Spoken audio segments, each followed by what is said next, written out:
بسم اللہ الرحمن الرحیم۔ پیارے طلباء کرام، شرح العقائد النسفیہ کے سبق میں آپ کا خیر مقدم ہے۔ آج ہمارا سبق نمبر 14 ہے۔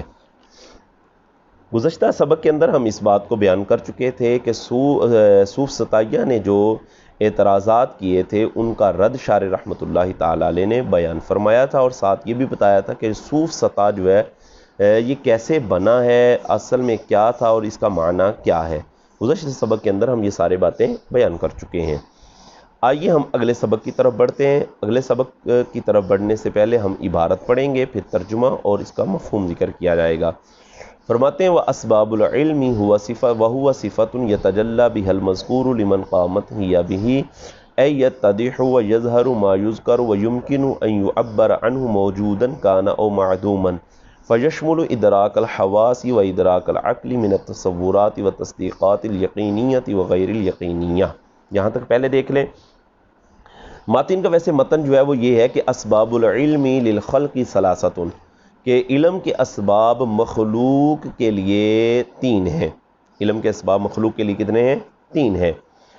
آج کے سبق کے اندر چلیں ہم خلاصتاً آپ کو یہ بات بیان کرتے چلیں کہ شارح رحمۃ اللہ تعالی علیہ علم کی 2 تعریفیں ذکر کریں گے۔ آج تو ہم ایک تعریف پر ہی کلام کریں گے، اور کل انشاءاللہ دوسری تعریف ہے اس پر کلام کیا جائے گا۔ تو شارح رحمۃ اللہ تعالی علم کی 2 تعریفیں ذکر کریں گے۔ یہ بھی ساتھ بتائیں گے کہ پہلی تعریف عام ہے جو ہر کسی کو شامل ہے، اور دوسری تعریف خاص ہے، اور ساتھ یہ بھی بیان کریں گے کہ میرا رجحان جو ہے وہ دوسری تعریف کی طرف ہے، اور دوسری تعریف کی طرف کیوں ہے وہ وجہ بھی ذکر فرمائیں گے۔ تو متن رحمۃ اللہ تعالی نے ارشاد فرمایا واسباب العلم، علم کے اسباب۔ اسباب سبب کی جمع ہے، سبب کا معنی ہوتا ہے ذریعہ، سبب کا معنی ہوتا ہے آلہ۔ تو علم کے ذرائع، علم کے آلات مخلوق کے لیے 3 ہیں۔ علم کسے کہتے ہیں؟ علم کی تعریف شارح رحمۃ اللہ تعالی علیہ کرتے ہوئے فرماتے ہیں وَصِفَةٌ يَتَجَلَّى بِهَا الْمَذْكُورُ لِمَنْ قَامَتْ هِيَ بِهِ أَيْ يَتَّضِحُ وَيَظْهَرُ مَا يُذْكَرُ۔ بہرحال لمن قامت ہی بِهِ تک تعریف کی ہے۔ فرماتے ہیں کہ علم وہ صفت ہے یتجلی بِهَا جس کی وجہ سے روشن ہو جاتا ہے المذکور، وہ شے کہ جس کو ذکر کیا گیا ہو، جس کا نام لیا گیا ہو، وہ روشن ہو جاتی ہے۔ لمن قامت ہی بِهِ اس شخص کے لیے کہ جس کے ساتھ یہ صفت علم قائم ہو۔ دوبارہ پھر تعریف ریپیٹ کیے دیتے ہیں وہ صفت یتجلی بها المذکور، علم وہ صفت ہے کہ جس کی وجہ سے وہ شے جس کا ذکر کیا گیا ہو یا جس کا نام لیا گیا ہو روشن ہو جاتی ہے اس شخص کے لیے جس کے ساتھ وہ صفت علم قائم ہو۔ اس تعریف کے اندر جو ہے وہ مذکور ذکر کیا گیا ہے، مذکور کا لفظ بیان کیا گیا ہے، تو مذکور بمعنی شے ہے۔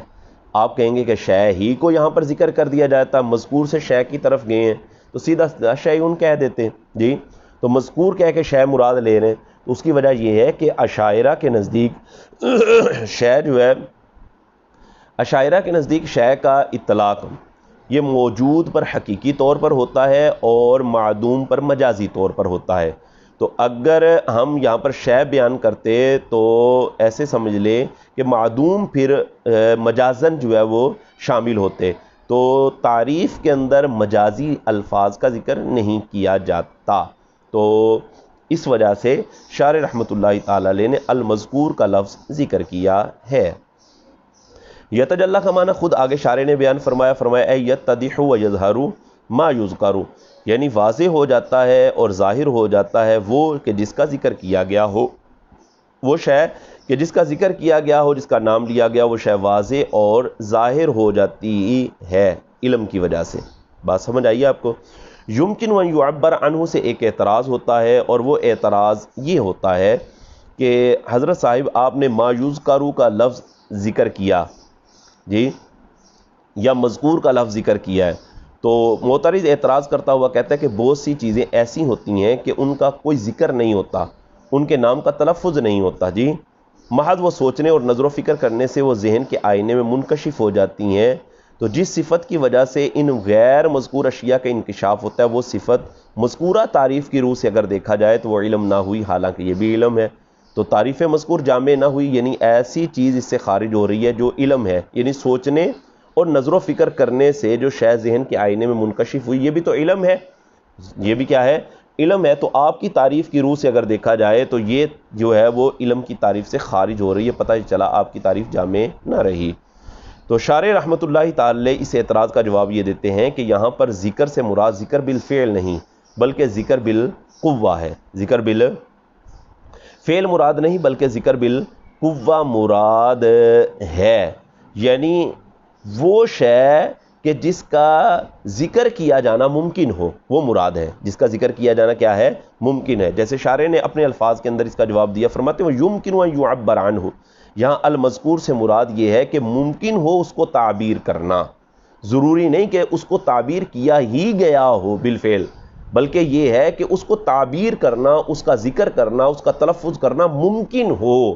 تو لہٰذا یہ آپ کی ہماری جو تعریف ہے یہ تعریف بالکل جامع ہے. اس کو بھی شامل ہے جو شے جو ہے وہ سوچنے اور نظر و فکر کرنے سے جو شے ذہن کے اندر منکشف ہو گئی ہے اس کو بھی یہ تعریف شامل ہوگی. ٹھیک ہو گیا جی. پھر آگے وہ شے کے اندر بھی عموم موجودن کا نہ معدومن، وہ شے موجود ہو یا معدوم ہو.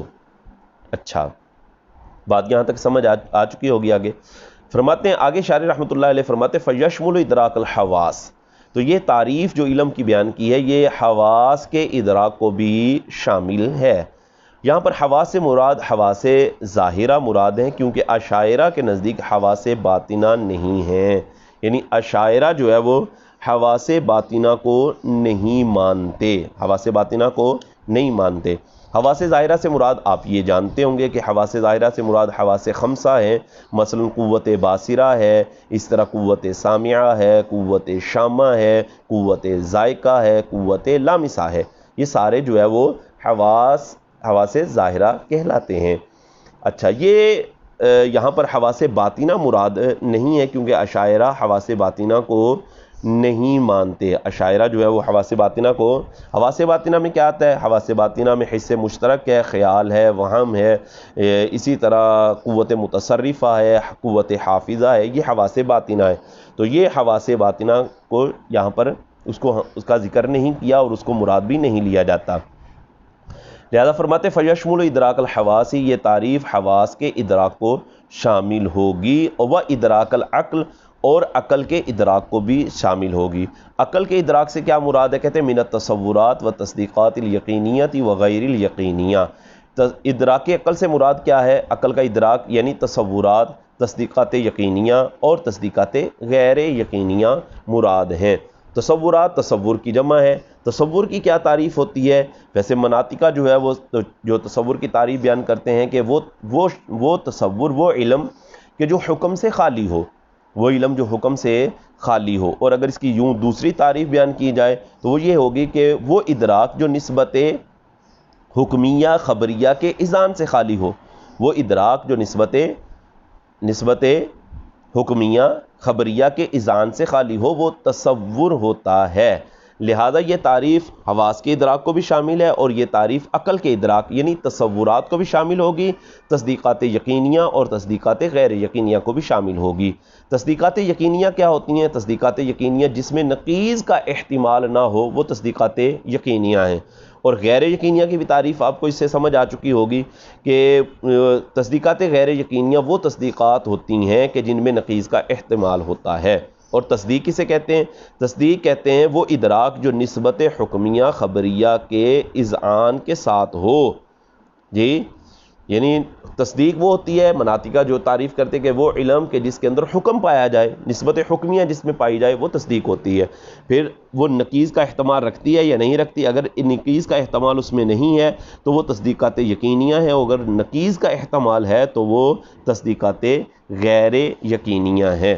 اس کو آپ کچھ یوں سمجھ لیجیے کہ تصدیق جو ہے وہ دو طرح کی ہوگی، دو حال سے خالی نہیں. یا تو جانب مخالف کا احتمال ہوگا یا نہیں. اگر جانب مخالف کا احتمال ہے تو ظن ہے جی. پھر اس کی بھی آگے اقسام بنتی ہیں جی. وہ ظن بھی ہوتا ہے، وہم بھی ہوتا ہے، ظن بھی ہوتا ہے، وہم بھی ہوتا ہے، اور اسی طرح جو ہے وہ شک ہوتا ہے. اس طرح کیا ہوتا ہے؟ شک ہوتا ہے. تو یہ مطلب اس کی آگے اقسام بنتی ہیں، آگے اس کی اقسام بنتی ہیں. اچھا بتا رہے تھے آپ کو کہ تصدیق دو حال سے خالی، جانب مخالف کا احتمال ہوگا یا نہیں. جانب مخالف کا احتمال ہو تو یہ سمجھ لیں یہ آگے تین چار جو اس کی قسمیں بنے گی یہ سب تصدیقات غیر یقینیہ ہوں گی. اور اگر جانب مخالف کا احتمال نہیں تو اسے اعتقاد و جزم کہتے ہیں۔ پھر وہ اعتقاد واقع اور نفس الامر کے مطابق ہوگا یا نہیں۔ اگر وہ اعتقاد واقع اور نفس الامر کے مطابق نہ ہو تو اس کو جہل مرکب کہتے ہیں۔ وہ اعتقاد جو واقع اور نفس الامر کے مطابق نہ ہو تو وہ جہل مرکب ہے، ٹھیک ہو گیا۔ اور وہ اعتقاد جو واقع اور نفس الامر کے مطابق ہوتا ہے وہ پھر دو حال سے خالی نہیں کہ تشکیک مشکک سے زائل ہو جاتا ہوگا یا نہیں۔ اگر تو تشکیک مشکک سے زائل ہو جائے تو اسے تقلید کہتے ہیں، اور اگر تشکیک مشکک سے یعنی شک ڈالنے والے کے شک ڈالنے سے وہ زائل نہ ہو تو اسے یقین کہا جاتا ہے۔ اور یہ جو ابھی ایک اقسام بیان ہم نے کی ہیں آپ کے سامنے، یعنی تقلید، یقین اور جہل مرکب، یہ ساری تصدیقات یقینیاں ہوتی ہیں کہ جن میں نقیض کا احتمال نہیں ہوتا، جن میں جانب مخالف کا احتمال نہیں پایا جاتا۔ تو یہ جو علم کی تعریف بیان کی ہے تو یہ علم کی تعریف تصورات کو بھی شامل ہے، تصدیقات یقینیاں کو بھی شامل ہے، اور تصدیقات غیر یقینیاں کو بھی شامل ہے۔ تو اس تعریف کے اندر بڑا عموم پایا جاتا ہے۔ تو شارح رحمۃ اللہ تعالی علیہ نے اس کی تعریف، علم کی تعریف بیان کر کے اور سارے اس کے جو جس کو یہ شامل تھی اس کا عموم جو ہے وہ شارح رحمۃ اللہ تعالی علیہ نے ذکر کر دیا ہے۔ امید کرتا ہوں آپ کو یہ بات سمجھ آ چکی ہوگی۔ انشاءاللہ دوسری تعریف جو شارح نے ذکر کی ہے اس پر انشاءاللہ کل کلام کریں گے۔